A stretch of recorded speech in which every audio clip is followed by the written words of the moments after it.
Hey Neapolitans, Neapolitangal here. Well, today's video is about what you should expect, what you should not expect, and the should not expect what you should bring with you when you go to an Airbnb, a VRBO, or any of the other home sharing.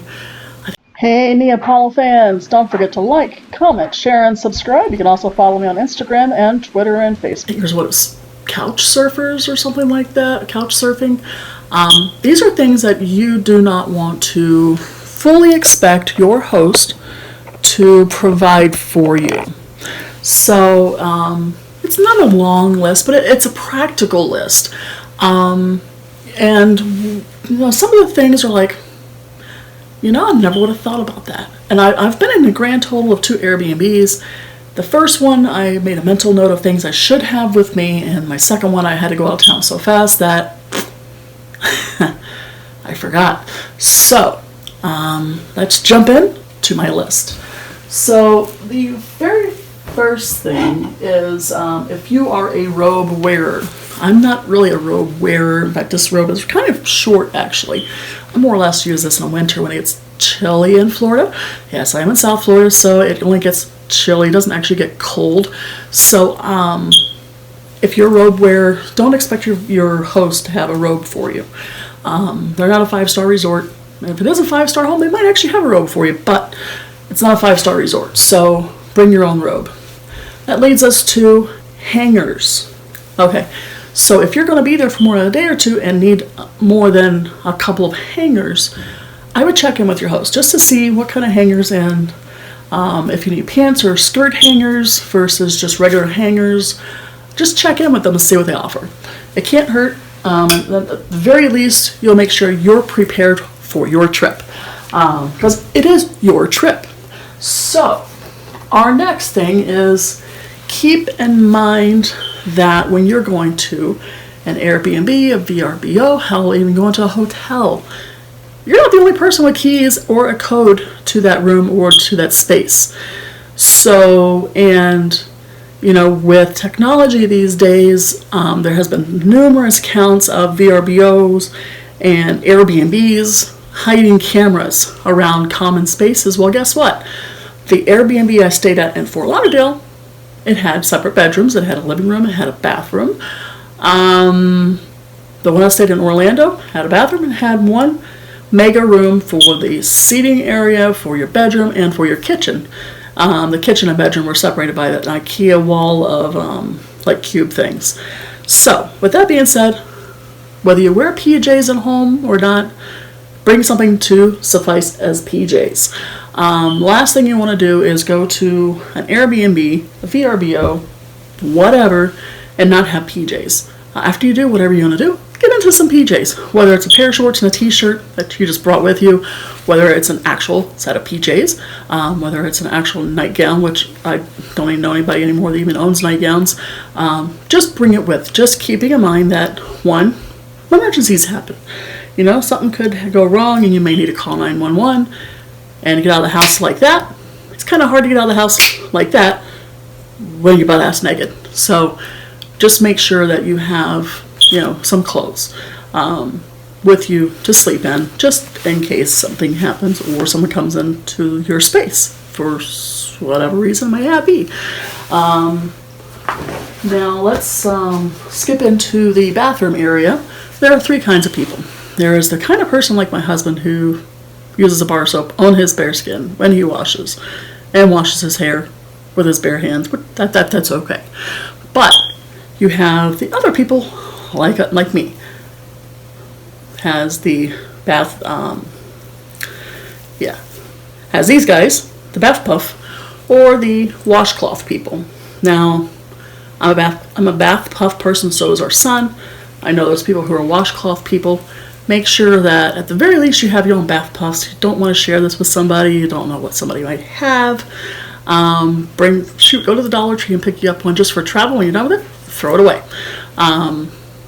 Most hosts, if they're going to have a bathroom for you, they're going to have towels. They're going to have washcloths. Now, speaking of towels, my first host in Fort Lauderdale did not provide beach towels. The reason I mention that is if you're going someplace where you might have a pool, where you might have a beach nearby, the first place, even though it was in Fort Lauderdale, didn't provide beach towels. The second place, which was in Orlando, which wasn't that far, I guess, from a couple of the water parks, did provide beach towels, surprisingly enough. But if you plan on doing any sort of aquatics, beach towels don't take up that much room. Throw some in your suitcase and just maybe hang them to dry when you're done. So then let's move on to this bad boy. This is just a spray bottle full of generic Febreze. This I actually keep in my cars when I drive Uber and Lyft, just in case I got a smelly passenger, or maybe just to refresh the smell of the cabin. But you never know what kind of cleaning supplies that your host has used prior to your coming in. They may not be the most, best smelling items. So bring your own Febreze, or you spray your perfume or cologne. That's fine too. A lot of them don't want you using candles, so something more practical like this is easy to travel with. If you're traveling on a plane, obviously something like this probably has to get checked, but bring some sort of air freshener just in case. Moving right along, speaking of smells and of the bathroom things, bring your own toiletries. Now, I will tell you that both places I've stayed at recently had some toiletries. The first place actually had shampoo and conditioner and bath wash and stuff up on the wall in the tub. The second place I stayed at had, what did they have? They had hand soaps and things like that on the pedestal sink, but they only had conditioner, probably leftover stuff from previous people who had stayed there. They had conditioner, they had dry shampoo, and they had a bottle of gel. Both places had hair dryers, but bring your own stuff with you. And here I've got bath wash, feminine wash, face wash, mouthwash, toothbrush and toothpaste, deodorant. I've got my perfume in here. I've got lotion in here. Just bring your own stuff. Don't expect someone to provide you with all your essentials when you're traveling. Only you know the kind of toothpaste you like. Only you know what your skin likes when it comes to soaps and things like that, and your shampooing needs. So make sure you bring your own stuff. Never expect anything more than maybe a hair dryer, and even at that I would check with your host. So moving right on into that subject, ladies and guys, if you go further than a hair dryer, bring your own hairstyling tools. I travel with both because I never know, especially if I'm going out someplace, if I want to curl my hair or I want to flatten my hair. My hair's wavy. I can do both.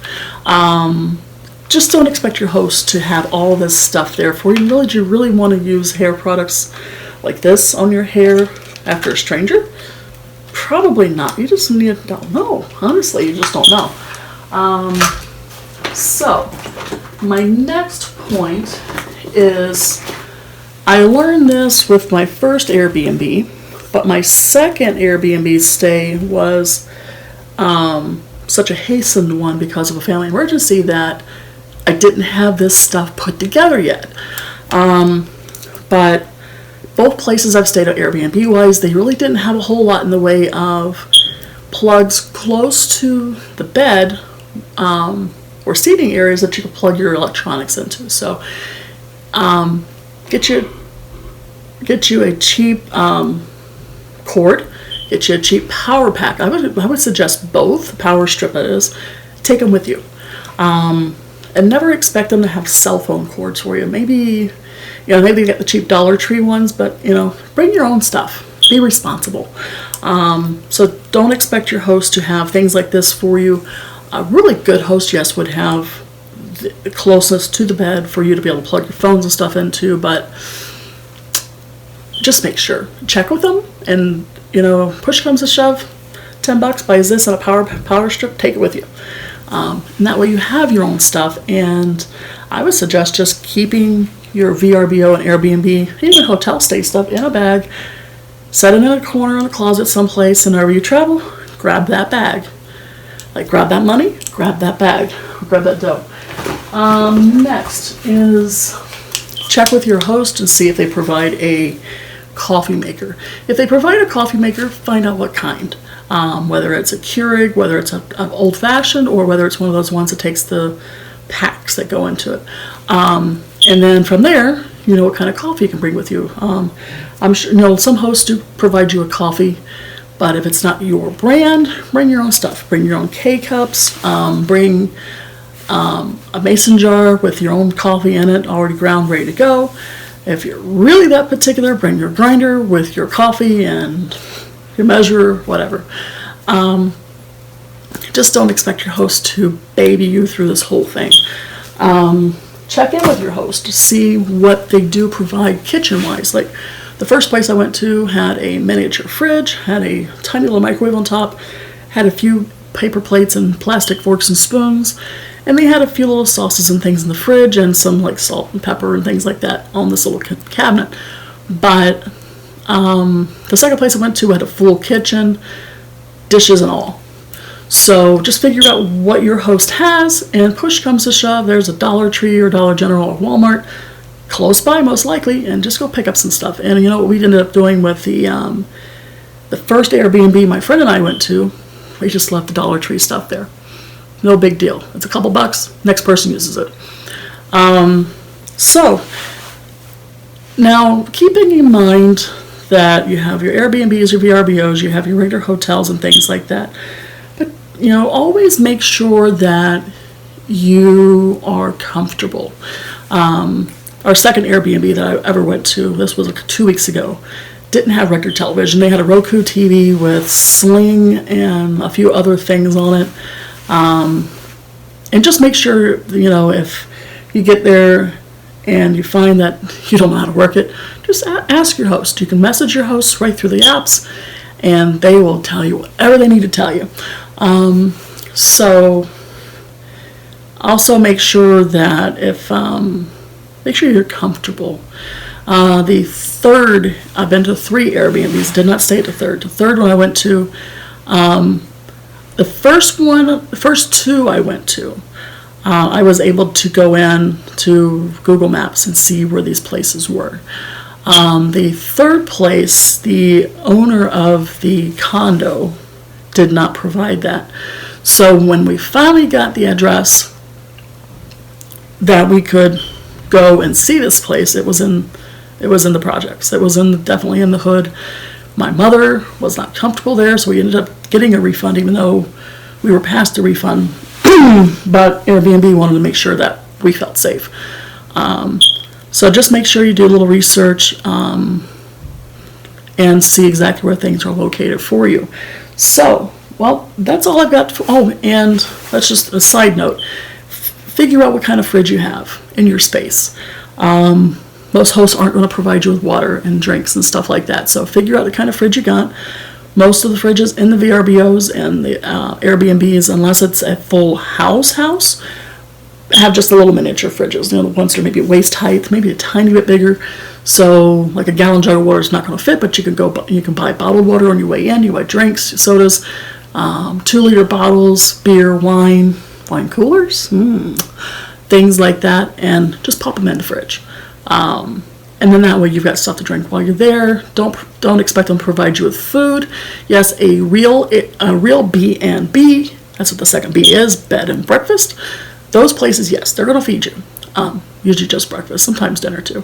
But when you go to an Airbnb or VRBO or any of the other ones that are set up like that, like the CouchSurfers, they're not going to do that. So just make sure you know where you're going. Make sure you understand you're providing yourself with your own sustenance, with your own drinks. Make sure you bring everything with you to make sure you're going to feel like you're at home when it comes to your toiletries, when it comes to your hair products. Make sure you've got your pajamas and your robe and things like that so you feel comfortable in your own space. So that's all I've got for you today. Can you believe it is New Year's Day 2020? Oh my God!